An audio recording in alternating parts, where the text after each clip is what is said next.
12-ші жұп бас ми нерві, тіл асты нерві, нервус гипоглоссус. Жалғыз ядросы бар, нуклеус нерви гипоглосси. Қозғалтқыш ядро ол ромб тәрізді шұңқырдың төменгі үшбұрышында немесе сопақша мида орналасады.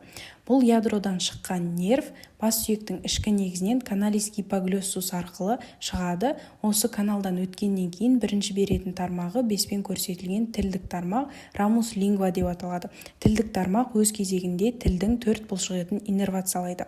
6-шы мускулис трансверсус лингва, мускулис гениоглоссус, мускулис лонгитудиналис superior et inferior және мускулис стилоглоссус. Ары қарай нервус гипоглоссус радикс superior, яғни жоғарғы түбіршекті және төртпен көрсетілген радикс инфериорды береді. Радикс инфериор төменгі түбіршік мойын өрімінің нервтарымен, яғни С1, С2, С3пен қосылады да мойын ілмегін түзеді. Мойын ілмегі анса цервикалис деп аталады.